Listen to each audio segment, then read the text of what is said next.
भाई का विवाह किसके साथ हुआ था, उसके बच्चे कितने हुए थे। और मुझे लगता है कि केवल छत्तीसगढ़ नहीं, उन सबको ये मालूम होना चाहिए कि गौ माता का विवाह कब हुआ था, गौ माता का विवाह किसके साथ हुआ था, उनके पति का नाम क्या है और पितरों से उनका संबंध क्या है। क्यों गौ माता को रोटी दी जाती है और कहा जाता है कि पितरों की मुक्ति का उपाय।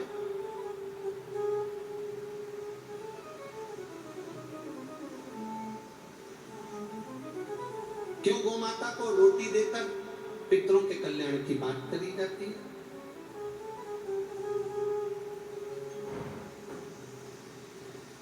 गौ माता को ग्रास देकर पूर्वजों के कल्याण की बात करी जाती है।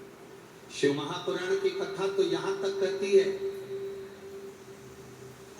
आपके पास में श्राद्ध करने के लिए कुछ भी नहीं है, 16 श्राद्ध में अगर आपको एक ब्राह्मण को भोजन कराने के लिए धन भी नहीं है, किसी बहन बेटी को देने के लिए कुछ भी नहीं है, अगर 1 रुपया भी आप अन्नदान में नहीं कर सकते हो, तो शिव महापुराण की कथा कहती है कहीं घास लगी हो, उस घास को हाथ से नोच कर खींच कर गाय माता के अगर मुख में भी दे दिया जाए तो पितरों को श्राद्ध के बराबर फल प्राप्त। शिव तत्व कह रहा, गो पितर शिव महापुराण की कथा कह रहा।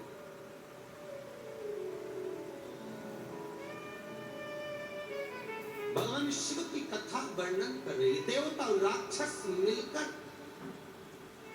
सब चारों तरफ जब हाहाकार असुरों ने बढ़ा दिया, तब सारे देवता एकत्रित होकर ब्रह्मा जी के पास, ब्रह्मा जी से निवेदन कर, ब्रह्मदेव, ब्रह्मा जी, पूरी पृथ्वी पर हाहाकार मचा हुआ है और चारों तरफ बड़ी तकलीफ है। क्यों? असुरों ने अपना राज्य बढ़ा रखा है और इंद्रलोक पर भी उन्होंने काबू कर रखा।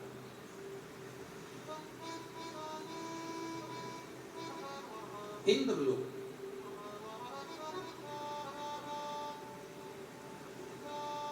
अब ब्रह्मा जी ने कहा कि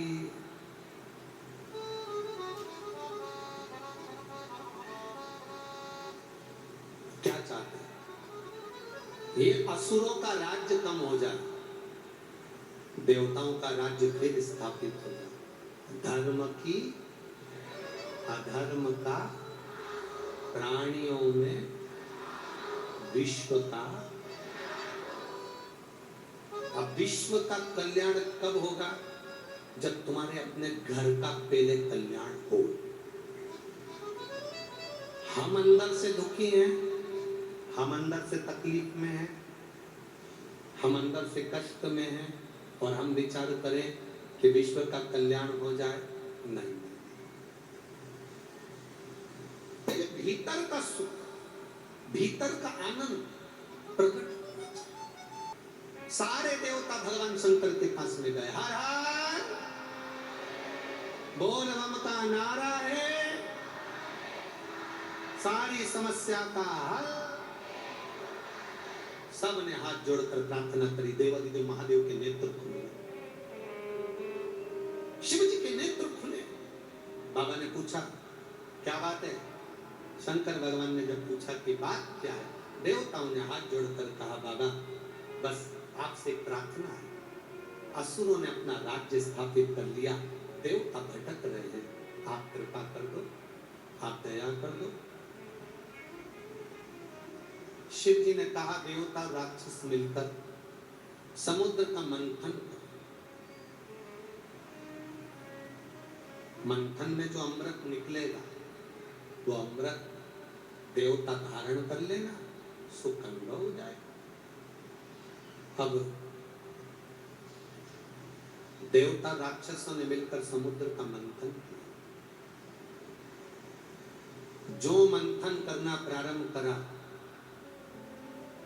जब भगवान विष्णु रूप धरकर नीचे गए, मंदराचल पर्वत को, सुमेरु को अपने पीठ पर रख लिया, शेषनाग की नेति बनाकर मंथन करना प्रारंभ करा, और मंथन करते करते करते करते सबसे पहले गौ माता प्रकट हुई। कितनी गाय निकली? 5 गाय प्रकट।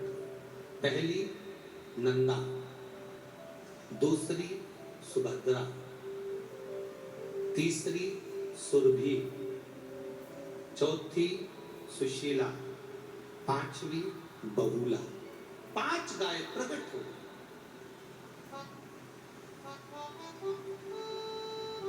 5 गाय प्रकट।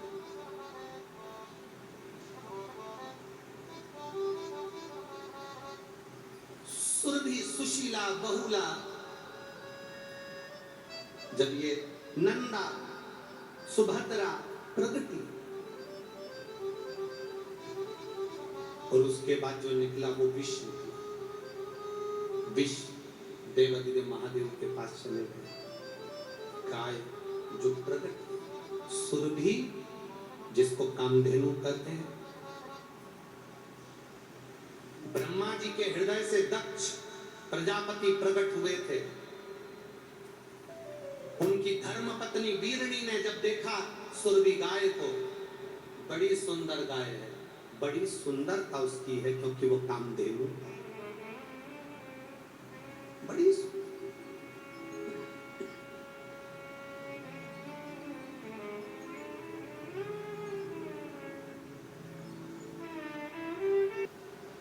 शिव महापुराण की कथा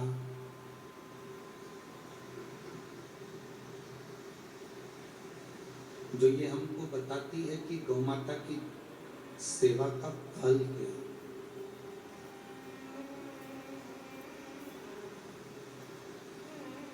गौ भक्ति की मूलता क्या है।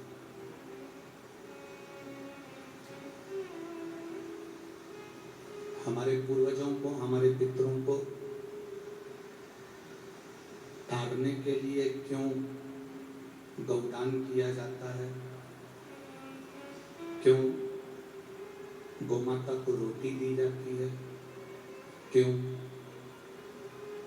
गौमाता को अपने पितृ के निमित्त से भाग दिया जाता है?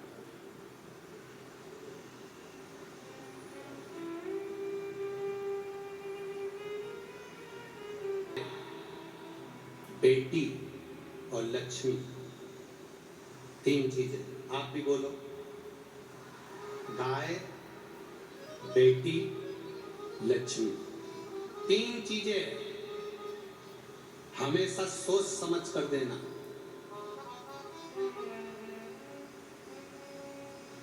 तीन चीजें हमेशा सोच समझ कर देना। पहले नंबर पर है गौ माता। अपने पूर्वजों के निमित्त गाय अगर किसी को दान कर रहे हो, गौदान कर रहे हो, तो पहले देखना जिस ब्राह्मण को तुम गाय दे रहे हो उस ब्राह्मण के घर में गाय बांधने की जगह है कि नहीं। मालूम पड़ा चांदी के खुर के लिए, सोने के सींग के लिए, तांबे की पीठ के लिए, थोड़े से बर्तन भांडे, थोड़े सामान के लिए, थोड़े से आनंद, थोड़ा समय दूध दे रही है गाय, तो उस दूध के लिए ब्राह्मण देव लेकर चले गए। बाद में मालूम पड़ा कि बांधने की जगह नहीं, गाय ने दूध देना बंद करा। इन्होंने गाय को दूसरे को दे दिया, दूसरे ने तीसरे को दिया, तीसरे ने चौथे को दिया, चौथे ने पांचवे को दिया। बेचते बेचते बेचते बेचते वो गाय एक दिन कसाई के हाथ में चली गई, और कसाई ने जब उस गाय को काटा, कसाई जब गाय को काट रहा था, तब गाय किसी दूसरे को बद्दुआ नहीं दे रही थी, दे उसको रही थी जिसने संकल्प छोड़कर गाय का दान दिया था, उसको बद्दुआ दे रही।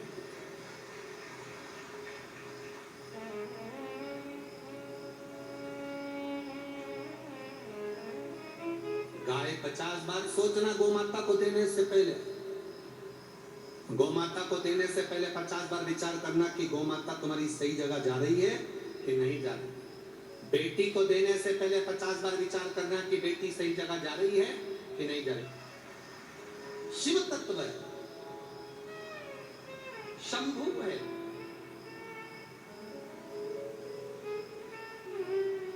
गाय अच्छी जगह देना, बेटी किसी ऐसे के साथ मत बांध देना कि बेटी को दुख हो, सोच समझ कर देना।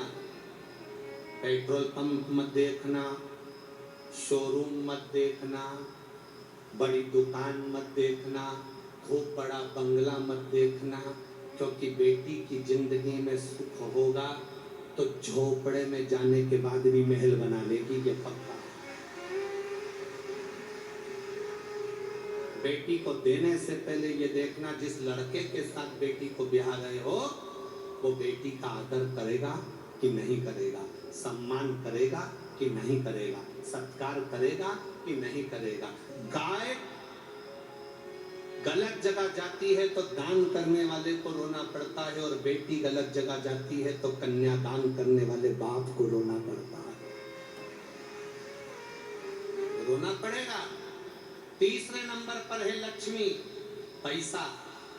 किसी एरे गेरे नत्थु खेरे के हाथ में, ऐसे के हाथ में, कभी ऐसे के कटोरे में पैसा मत दे देना कि वो शाम को मदिरा की दुकान में तुम्हारे पैसे से मदिरा पी रहा हो, दारू का नशा कर रहा हो, जुआ खेल रहा हो, मांसाहार कर रहा हो, मदिरा पान कर रहा हो। ऐसे के कटोरे में कभी पैसा मत देना। ऐसे को तुम्हारा धन कभी मत देना कि वो तुम्हारे धन का सदुपयोग ना करे। भगवान की भक्ति में, भगवान के भजन में या भोजन में तुम्हारे पैसे को ना लगाकर खुद के व्यसन में, खुद की प्रसन्नता में, खुद के सुख में खर्च करे। ऐसी जगह धन मत देना। धन ऐसे को देना जहां तुम्हारी सही जगह पर लग सके।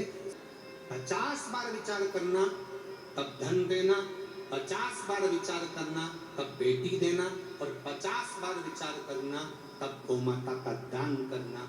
देने से पहले विचारना। ब्रह्मा जी ने दक्ष प्रजापति को बुलाया और दक्ष प्रजापति से कहा, दक्ष मेरा मन है कि मैं ये समुद्र मंथन में निकली हुई सुरभि गाय तेरे को देना चाहता हूँ, तू रख सकता है। तो दक्ष प्रजापति ने कहा ब्रह्मा जी से, पिताजी आप कहते हो कि मैं गाय ले लूं, आप कहते हो कि मैं सुरभि ले लूं, आप कहते हो कि मैं कामधेनु ले लूं, आप कहते हो कि नंदा सुभद्रा बहुला ले लूं, मैं लेने को मना नहीं है, पर दुख आप मुझे दे रहे हो तो पहले समझ लो कि गाय मेरे पास रहेगी तो मैं पाल सकता हूँ, मैं उसको पोष सकता हूँ, मैं उसको आनंद में रख सकता हूँ। तब ब्रह्मा जी ने कहा, सुनो दक्ष प्रजापति, तुम्हारी जो धर्म पत्नी है वीरणी, दक्ष प्रजापति तुम्हारी 2 धर्म पत्नी, एक वीरणी एक प्रसूति। तो तुम्हारी जो धर्म पत्नी है वीरणी, जिसके गर्भ से 60 कन्याओं का जन्म हुआ। कितनी कन्या? 60। इतनी कन्याएं उसके यहाँ जन्मी। जब वो अपनी एक एक लड़की को इतने प्रेम से संभाल सकती है, एक माँ अपनी एक एक बेटी से इतना प्रेम करती है जितना वो अपने बेटे से नहीं करती, तो मेरा विश्वास कहता है कि दक्ष प्रजापति तुम्हारी धर्म पत्नी वीरणी इस गौ माता को अपनी बेटी मानकर पाल पोस कर बड़ा कर सकती है, इसको संभाल सकती। जैसे दक्ष प्रजापति की पत्नी वीरणी 60 कन्याओं को हृदय से लगाकर पालती है, पोसती है, तो दक्ष प्रजापति के घर में ब्रह्मा जी गाय देने को तैयार हो गए कि ये इतनी बेटी को पाल रही है तो मेरी भी एक बेटी गोमाता को पाल लेगी। हमने एक बात पहले कह दी थी कि आपकी बेटी का विवाह ऐसे घर में करना जिस घर में पहले से बहन बेटियां हो, तो बेटी देना जिससे उस माँ को मालूम पड़े कि बेटी का दर्द क्या होता है। शिव कथा कह रहे, भगवान शंकर का संवाद कर रहा है। ब्रह्मा जी ने कहा तुम्हारी पत्नी वीरणी जब अपनी इतनी लड़कियों को पाल सकती है, श्रृंगार कर सकती है, पोष सकती है, तो मेरा विश्वास करता है कि तुम्हारी पत्नी वीरणी गाय को भी बेटी मानकर उसको अपने पास रख सकती है और गौ माता की सेवा कर सकती है। दे दो। दक्ष प्रजापति ने कहा, मैं अपनी धर्म पत्नी वीरणी से पूछना चाहता हूँ, तुम्हें ये बेटी मिलेगी, तुम इस बेटी का सम्मान करोगी, आदर करोगी, सत्कार करोगी? तुम्हें सुरभि कामधेनु गाय मिल रही है, तुम इस बेटी का आदर करोगी? वीरणी को बुलाया गया और वीरणी ने आते से ही जब गौ माता को देखा, सुरभि को देखा, कामधेनु को देखा, इतनी सुंदर सुरभि गाय, इतनी सुंदर कामधेनु। अब सुरभि कामधेनु थी, सुरभि का एक भाव था कि वो अपने स्त्री स्वरूप में आ जाती थी। सुरभि की सबसे बड़ी बात यह थी कि उससे जो मांगा जाता था कामधेनु गाय से, वो दे देती थी। किसी ने भोजन मांगा, दिया, सेना मांगी, दिया, कुछ मांगा, दिया। और कभी वो सुरभि, वो कामधेनु, वो अपने स्त्री स्वरूप में दो चोटी बांधकर, सुंदर स्त्री का स्वरूप, हाथ में ग्रास लेकर, एक हाथ में कमल का फूल लेकर, दूसरे हाथ में उसने ग्रास रख रखा है, एक हाथ में कमल का फूल रख रखा है, तीसरे हाथ में कमंडल रख रखा है, चौथे हाथ से वो आशीर्वाद दे रही है।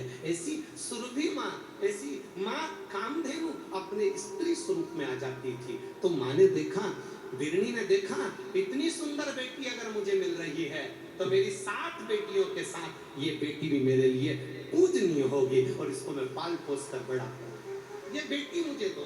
वीरणी देखते से ब्रह्मा जी से कर रही है, ये गौ माता मुझे दे दो, ये सुरभि मुझे दे दो, मेरी बेटियों में ये बेटी शोभायमान होगी, इस बेटी की शोभा होगी। छोटी सी सुरभि माँ, छोटी सी कामधेनु गाय, छोटी सी बेटी आज वीरणी लेकर चल दी। धीरे धीरे धीरे धीरे उसको बड़ा करना, बड़ा धीरे धीरे बड़ा करना। जैसा लाड़ अपनी बेटियों से लड़ाती है, वैसा लाड़ अपनी सुरभि से लड़ाती है, बिल्कुल बेटी जैसी, बेटी की तरह।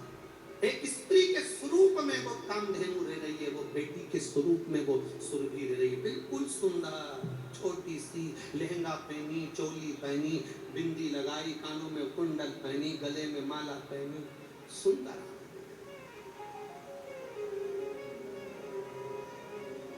और जिस घर में बेटियों की किलकारी गूंजती है, उस घर में यमराज की गदा कभी नहीं गूंजती है। बेटियों की किलकारी गूंजना चाहिए। घर में अगर बेटी जन्म ले तो बेटे के जन्म से ज्यादा उत्सव बेटी के जन्म का मनाना, क्योंकि बेटा एक कुल को तारता है और बेटी 2 कुल को तार कर चलती है। अब सुरभि के माता पिता कौन है? दक्ष प्रजापति और माता वीरणी। ये कामधेनु सुरभि के माता पिता पाल पोस कर बड़ा कर रहे थे। एक दिन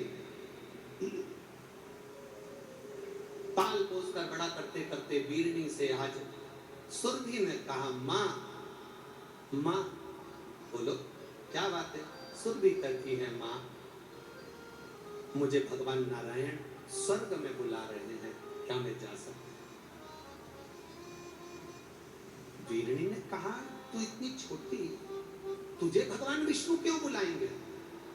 माँ, भगवान विष्णु और लक्ष्मी जी में झगड़ा चल रहा है।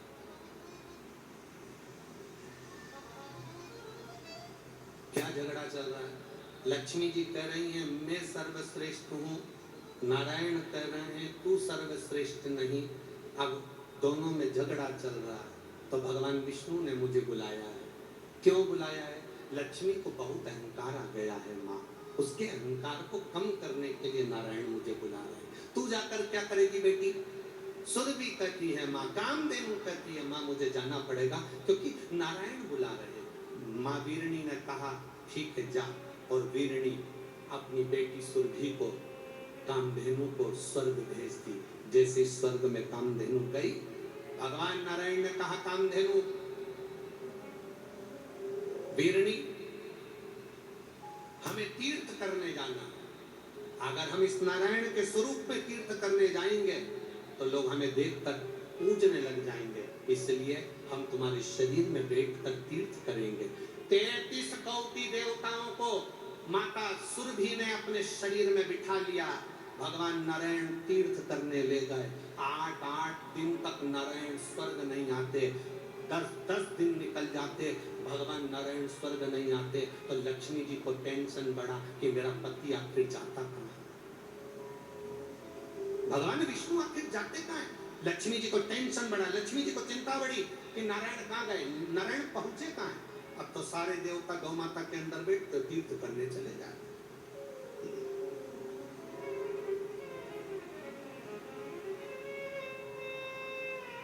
तीर्थ करने चल गए।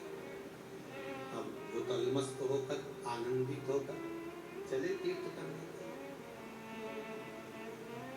तीर्थ करने जाते सारे देवता घूमने में लग जाते हैं। हमारे सारे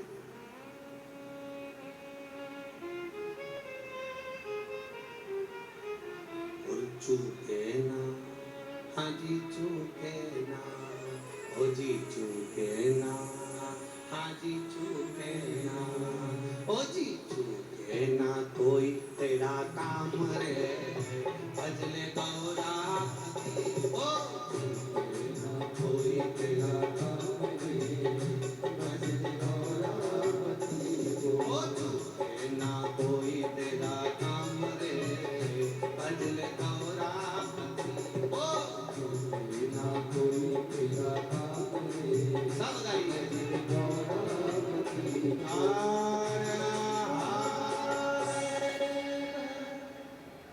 अपने स्थान पर बैठकर भगवान देवादिदेव महादेव से अपने हृदय की बात करें। दिल से बाबा देवादिदेव महादेव से प्रार्थना करें और शिव महापुराण की कथा और गौ माता का मंगल विवाह, ये सब आज बड़े भाग्य से कौड़िया वालों तुम्हें मिला है। एक बार जोरदार ताली से आप सभी का स्वागत वंदना है। बड़े भाग्य से मिला। श्री शिवाय नमस्तुभ्यं, श्री शिवाय नमस्तुभ्यं, श्री शिवाय नमस्तुभ्यं, श्री शिवाय नमस्तुभ्यं, श्री शिवाय नमस्तुभ्यं। भोला सब दुख काटो हमारा, ओ भोला सब दुख काटो हमारा। शिव शंकर जपो तेरी माला, भोले बाबा जपो तेरी माला, भोला सब दुख काटो हमारा, ओ भोला सब दुख काटो हमारा। वेश है मंगल मंगलकारी, वेश है मंगल मंगलकारी, शमशान वासी हमारा, शमशान वासी हमारा, ओ भोला सब दुख काटो हमारा, ओ भोला सब दुख काटो हमारा। भगवान शिव की कथा कहती है, वीरणी ने आज्ञा दे दी, सुरभि कामधेनु बैकुंठ गई। भगवान नारायण कामधेनु गाय में बैठकर वे सुरभि में बैठकर सारे देवताओं को बिठाकर तीर्थ करने गए। लक्ष्मी जी को चिंता लग गई कि मेरे पति आखिर जाते कहाँ। एक दिन नारायण आए तो लक्ष्मी जी ने पूछ लिया, प्रभु बहुत दिनों में आते हो, आप कहाँ रहते हो? भगवान नारायण ने कहा गौ माता में बैठकर हम तीर्थ करने के लिए जाते। कौन कौन जाता है? भगवान विष्णु ने कहा कि सारे 33 कोटि देवी देवता, सरस्वती हो, पार्वती हो, शंकर जी हो, इंद्रदेव, वरुण देव, षडानंद, गणेश, रिद्धि, सिद्धि, सब। तो इतने में लक्ष्मी जी बोली, हमें तो आप लेकर जाते ही नहीं हो। भगवान विष्णु ने कहा, लक्ष्मी, गाय का पूरा शरीर देवताओं से भरा पड़ा, जगह नहीं है, इसलिए हम तुम्हें बिठाई नहीं। लक्ष्मी जी बोली, कुछ भी हो जाए, मुझे गौ माता में बैठकर तीर्थ करने जाना है, आप मुझे गाय के अंदर बिठाइए। भगवान नारायण ने कहा, लक्ष्मी, तुम तो कहती थी कि सर्वश्रेष्ठ हो, गाय में बैठने के लिए तुम्हारे लिए स्थान नहीं। तुम तो कहती थी कि मेरा पद अलग है, मेरी प्रतिष्ठा अलग है, देवताओं से मैं अलग बैठती हूं, तो फिर तुम गौ माता में कैसे बैठोगी? नहीं, मुझे गौ माता में बैठना, आप मुझे बिठा। तब भगवान नारायण ने कहा कि अगर गाय में बैठना है तो केवल एक ही जगह खाली पड़ी है, गाय का गोबर। अगर तुम चाहो तो गाय के गोबर में बैठ जाओ। लक्ष्मी कहती है, मैं राजरानी, मैं पटरानी लक्ष्मी, दुनिया का भंडार भरने वाली गाय के गोबर में बैठूंगी। भगवान विष्णु ने कहा, बैठना हो तो बैठ जाओ, 3 देवता और घूम रहे हैं, कुर्सी एक ही है। अगर वो बैठ गए तो तुम नहीं बैठ पाओ, बैठना हो तो बैठो। तब माता लक्ष्मी ने नारायण जी से कहा, मैं गाय के गोबर में बैठने को तैयार हूं, पर गोबर को कोई आशीर्वाद तो दे दो। भगवान विष्णु ने कहा, मैं क्या आशीर्वाद दूंगा, आशीर्वाद तो देव अधिदेव महादेव देंगे। शंकर भगवान ने गाय के गोबर को आशीर्वाद दिया, लक्ष्मी तो गाय के गोबर में बैठी है, इसलिए जिसका आंगन, जिसका पूजन का स्थान गाय के गोबर से लिपा जाएगा, उसके घर में संपदा की कमी नहीं आएगी, लक्ष्मी का निवास है। अब सुरभि वापिस आने लगी अपनी माँ के पास में, बिरनी के पास में। सुरभि वापिस आ रही अपनी माता के पास, और जब सुरभि अपनी माता के पास वापिस आने लगी, तभी सुरभि को आते हुए उसी समय पर राजा दिलीप, सूर्यवंश के, वहां से निकल कर आ रहे थे। राज्य को जीत कर राजा दिलीप निकल कर आ रहे थे, और उन्होंने सुरभि गाय को, कामधेनु को देख कर भी प्रणाम नहीं किया। उन्होंने सुरभि गाय को, कामधेनु को देखकर प्रणाम नहीं किया।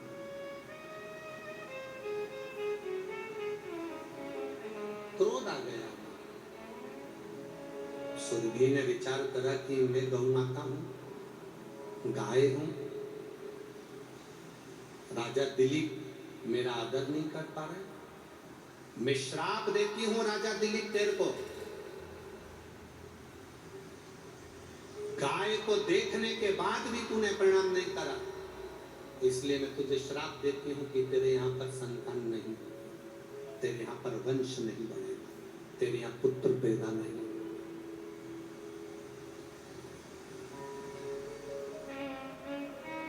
तेरे घर में औलाद नहीं होने वाली।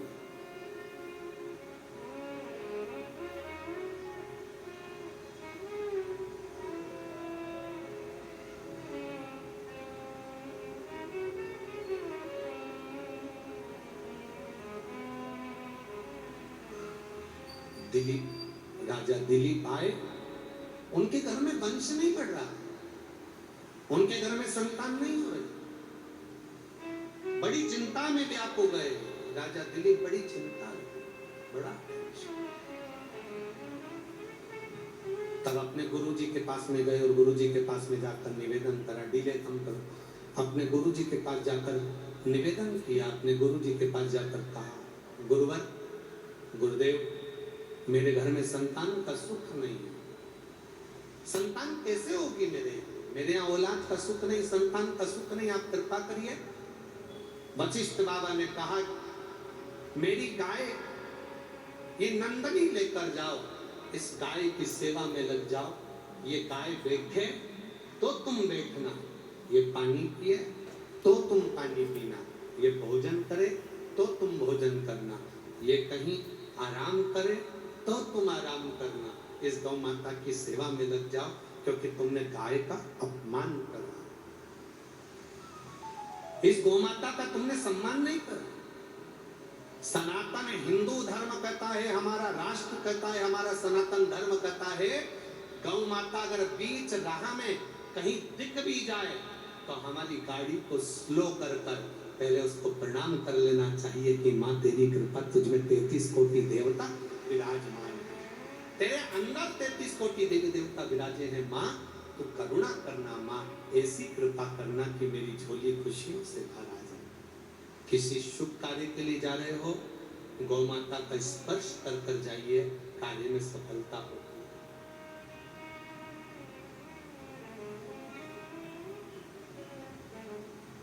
जिस राष्ट्र में, जिस प्रदेश में, जिस गांव में, जिस नगर में, जिस क्षेत्र में गाय काटी जाती है, उस क्षेत्र का, उस नगर का कभी विकास नहीं हो सकता। वहां के लोग रहने के बाद भी चाहे कितना ही पुण्य कर ले, अंत में उनको भोगना ही पड़ता। राजा दिलीप गौ माता की सेवा में लग गए। जंगल में गाय चर रही थी, सामने से शेर आ गया, राजा दिलीप का ध्यान नहीं गया, गाय रंभाने लगी।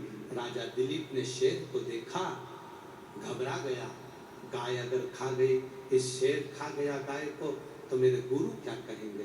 हाथ जोड़कर शेर के सामने राजा दिलीप खड़ा हो गया। हे बागदेव, शेर, जंगल के राजा, तुम मुझे खा जाओ पर इस गौ माता को छोड़ दो। गाय को पीछे करा, दिलीप आगे हो गया, शेर में से विधाता प्रकट हो गया। उसने कहा, रे दिलीप, मैं तो तेरी परीक्षा ले रहा था, ये गाय के कहने पर मैंने तेरी परीक्षा ली थी, अब तो चिंता मत कर, नंदनी तुझे वर देगी। नंदनी गाय ने राजा दिलीप को वर दिया कि तुम्हारे घर में पुत्र जन्म लेगा जिसका नाम भागीरथ होगा। वो भागीरथ गंगा जी को लेकर आएगा और 60,000 काकाओं का उद्धार कर जाएगा।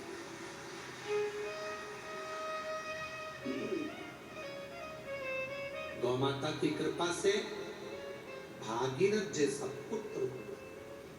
गाय सुरभि मां, कामधेनु मां आई, बैकुंठ से वापिस सुरभि मां आ गई। कामधेनु बैकुंठ से वापिस आ गई, अपनी माता विरणी के साथ में रहने लगी। कभी कन्या के रूप में रहती है, कभी गौ माता के रूप में रहती है, कभी सुंदर स्त्री के रूप में रहती है, कभी गौ माता के रूप में रहती है, कभी पूरा शरीर गाय का बना लेती है, मुख स्त्री का बना लेती है। आप लोगों ने ऐसा फोटो देखा है गाय का? कभी गौ माता का कभी ऐसा फोटो देखा है? शरीर पूरा गाय का और मुख स्त्री का। कभी पूरा शरीर गौ का बना लेती है और मुख स्त्री का बना लेती है।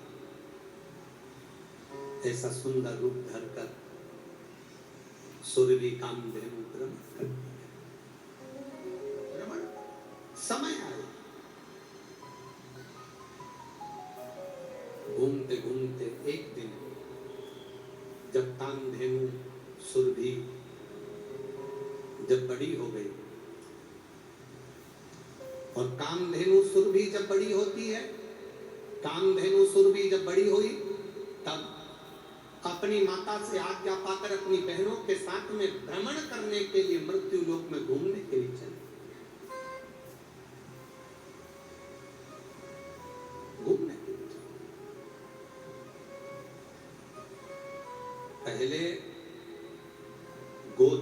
के लिए, गौ माता के चरने के लिए बड़ी सी भूमि होती थी, गोचरण। गौ माता को चरने के लिए बड़ी सी भूमि सरकार के द्वारा छूटी जाती थी। आज के जमाने में भी वो जमीन गौ माता के चरने के लिए गौचरण भूमि पहले छोड़ी जाती थी। बड़े बड़े सेठ, साहूकार, बड़े बड़े लोग जिनके भगवान ने खूब भंडार भर के रखे हैं, वो गौ माता को चरने के लिए जमीन देते थे कि इसमें गाय चरेगी। पर धीरे धीरे जमीन की कीमत बढ़ती गई, बढ़ती गई, बढ़ती गई, तो जो सरकार गाय के चरने के लिए जमीन छोड़ती थी, उस पे भी लोग कब्जा कर लेते हैं और अपना घर बना कर बैठ जाते हैं। गाय के हिस्से को भी लोग अपना हिस्सा मानकर खा जाते हैं। गौ माता के हिस्से को तुम मंदिर निर्माण में दान कर रहे हो तो मंदिर निर्माण का लिखकर भेजो कि मंदिर निर्माण में दिया। तुम गाय के कन्यादान में अगर दान कर रहे हो कि ये गौ माता का विवाह हो रहा है तो उसके दान में, कन्यादान में देना है, तो वो लिखकर भेजो कि कन्यादान में दिया। कम से कम तुमने जो कन्यादान में दिया, हम उसको उठाकर जो नई गौशाला का निर्माण हो रहा है उस गौशाला में तुम्हारी तरफ से लगा दे, जिससे लगे कि कन्यादान आया था तो यहाँ लगा। गौ माता के चारे के लिए दिया है तो चारा लिखकर भेजो कि हमने चारे के दिया, जिससे चारा खा सके।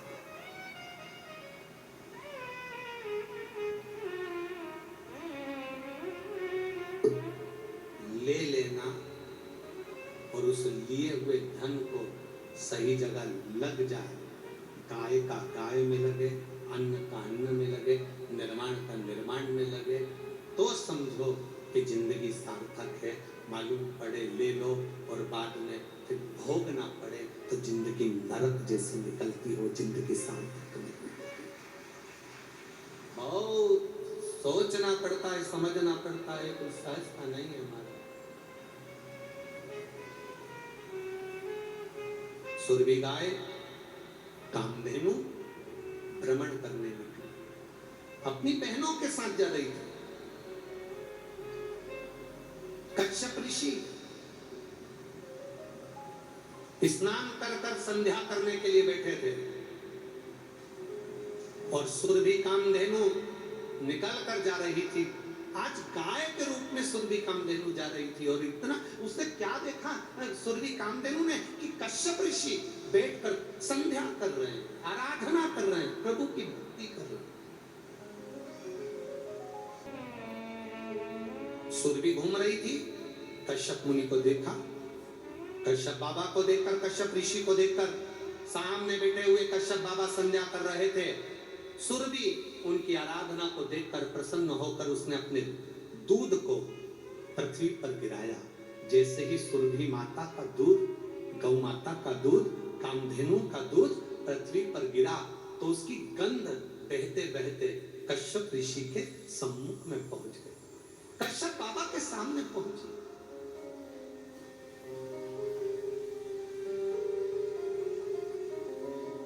कोई कोई गाय ऐसी होती है, गुजरात की एक गाय को देखा था, शंकर जी के मंदिर में जाती है, शंकर जी के मंदिर का प्रसाद खाती है। पशुपति व्रत हो रहे हैं ना आजकल, तो पशुपति व्रत में बहुत सारा प्रसाद चढ़ जाता है, तो पंडित जी उसको पशुपति व्रत का प्रसाद लाकर खिलाते हैं और उसके थन के नीचे बर्तन लगा देते हैं। गाय के थन को हाथ भी नहीं लगाते और गाय दूध देना प्रारंभ कर देती है।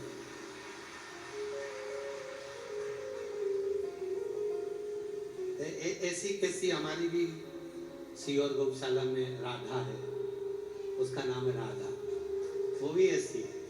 बस गौशाला में हम पहुंचे और आवाज लगाया राधा, जो राधा कहा तो जब अगर हमारे तो वाले उन कहते गुरुजी आप राधा मत बोला करो, पूरा दूध निकाल देती है पत्थर पर। राधा जब बोला करो जब हम बर्तन नीचे लगा दें, तो जैसे ही चमके चिल्ला दिया राधा, और बस उसने देखा और दूध की दाल लगा। सुरभि ने अपना दूध पृथ्वी पर दिया, दूध दिया तो गंध कश्यप मुनि के नासिका तक पहुंची।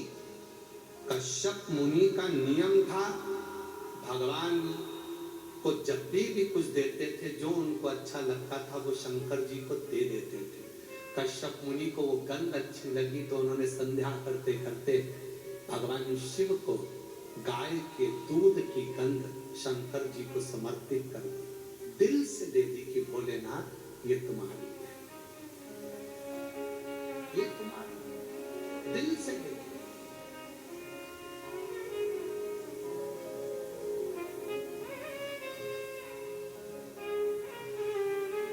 कश्यप मुनि के शंकर भगवान को गंध देते ही शिव जी को जैसे ही सुरभि गाय के कामधेनु के गाय के दूध की गंध जैसे ही महादेव को कश्यप मुनि ने दी, शंकर भगवान प्रकट हो गए, सामने प्रकट। शिव महापुराण की कथा कहती है, लोग कहते हैं शंकर जी को दूध चढ़ाने से क्या होता है। शिव महापुराण की कथा कहती है, शंकर को अगर गौ माता का एक बूंद दूध भी चढ़ जाए तो शंकर प्रकट हो जाते हैं और प्रसन्न होकर वर देते। कश्यप मुनि ने दूध नहीं दिया है, कश्यप मुनि ने कामधेनु गाय का, सुरभि गाय का दूध नहीं दिया। कश्यप मुनि ने तो केवल गंध आई थी, उस गंध को शंकर जी को दे दी थी।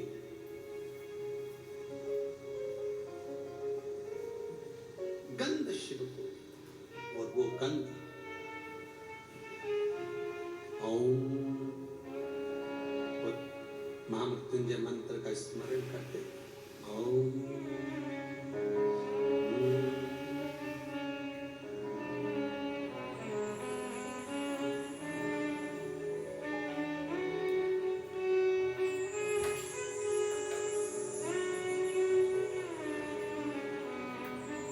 ये वैदिक मंत्र है, इसलिए हम इसको अपनी व्यासपीठ से नहीं बोलते, हमेशा धुन के द्वारा मन में गुनगुना देते हैं। आज के जमाने में लोग माइक पे चला देते हैं और चल रहा है, कोई वॉशरूम में है, कोई गलत जगह पर है, उसका भोग उसको भोगना पड़ता है। ऐसे ये बोले और आप मन में ध्यान लगाकर इस मंत्र के साथ चलिए। एक बार वापिस,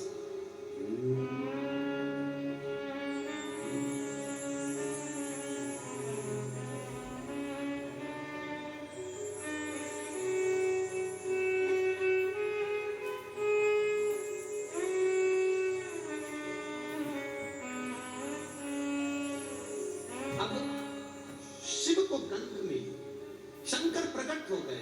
कश्यप बाबा मांगो तुम्हें क्या चाहिए।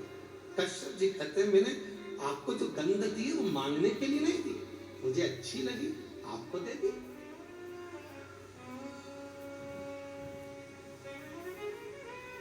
मुझे अच्छा लगा मैंने आपको दी। बाबा प्रसन्न हो गए। शंकर जी ने कहा कश्यप बाबा मेरा मन करता है ये सुरभि आपको मिल जाए। कश्यप ऋषि ने कहा कि ये सुरभि मुझे मिल जाए, अगर मैं सुरभि से विवाह करूं, शर्त एक है, आपको सुरभि के कामधेनु के गर्भ से जन्म लेना पड़ेगा, तो मैं सुरभि से शादी कर सकता। शंकर भगवान प्रसन्न होकर कहते हैं सुनो कश्यप ऋषि,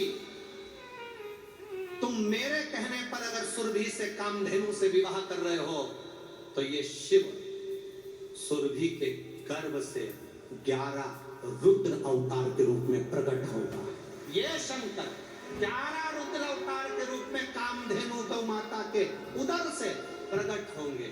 शंकर के 11 रुद्र अवतार हुए थे, कपाली, पिंगल, भीम, विरूपाक्ष, अस्तार, अहिवर्धन्य, शंभु, चंड, भव, शास्त्र, विलोहित, ये 11 रूप में 11 रुद्र के रूप में सुरभि गाय के गर्भ से मैं प्रकट होऊंगा, परंतु पहले आपको सुरभि से विवाह करना पड़ेगा।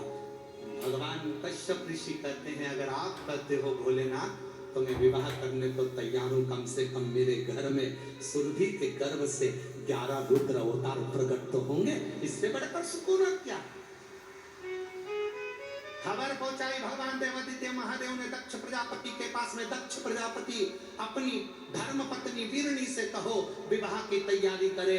सुरभि का विवाह, कामधेनु का विवाह कश्यप ऋषि से होने की तैयारी होने लगी।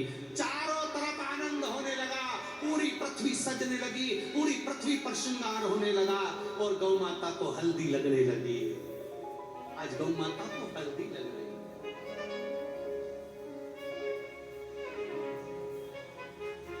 सुंदर ओढ़नी गौ माता को, ओ मैया श्रृंगार तेरा लाल है, ओ मैया श्रृंगार तेरा लाल है।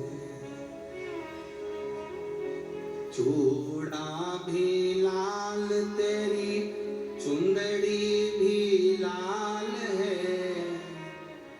मेरी माताएं सब बोलो, चूड़ा भी लाल मेरी चुंदड़ी भी लाल है, ओ मैया श्रृंगार तेरा लाल है, ओ मैया श्रृंगार तेरा लाल है, ओ मैया श्रृंगार तेरा लाल है, ओ मैया श्रृंगार तेरा लाल है। सिंदूरा भी लाल तेरी बिंदिया भी लाल है, सिंदूरा भी लाल तेरी बिंदिया भी लाल है, ओ मैया श्रृंगार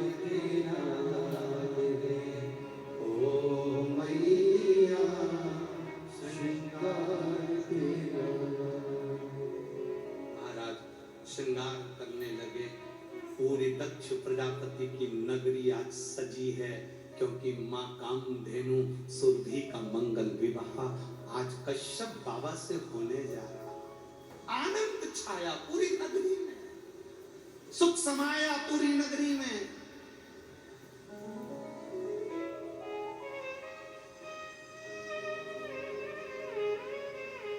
सुरभि अपने पिता दक्ष प्रजापति से गले लगकर कहती है, बाबुल क्या मैं आपको भारी लग रही हूं जो मेरा विवाह कर रहे हैं? क्या मैं आपको भारी लग? दक्ष प्रजापति कहते हैं ये जगत की रीति है बेटी। बाप के घर में बेटी रहती है, उसको शादी कर कर विदा करना पड़ता है। कुंवारी रहती है तो बाप के ऊपर ना जाने कौन सा भाव प्रकट हो जाता है, इसलिए मैं विदा करूं। सुरभि कहे, अरे कैसो अमीर साहूकारो मारा बाबुल, बेटी घरी ना जाए। कैसो अमीर साहूकारो मारा बाबुल, बेटी घरी ना जाए। शीश का बेना बाबुल हमको दीजिए, अरे चूड़ा रतन जड़ायो रे मारा बाबुल, बेटी धरी ना जाए। कैसो अमीर साहूकार मारा बाबुल, बेटी धरी ना जाए। दक्ष प्रजापति सुरभि को गले लगाकर मंडप में ले गए। सुंदर आनंद से शहनाइयां बज रही हैं, नगाड़े बज रहे हैं, मंगल विवाह हो रहा है। देवता पुष्पों की वृष्टि कर रहे, गंधर्व गान कर रहे। कश्यप बाबा के साथ में मां कामधेनु सुरभि का मंगल विवाह पाणी ग्रहण संस्कार हो रहा है। और दक्ष प्रजापति वीरणी के साथ में बैठकर कन्यादान कर रहे हैं। कन्यादान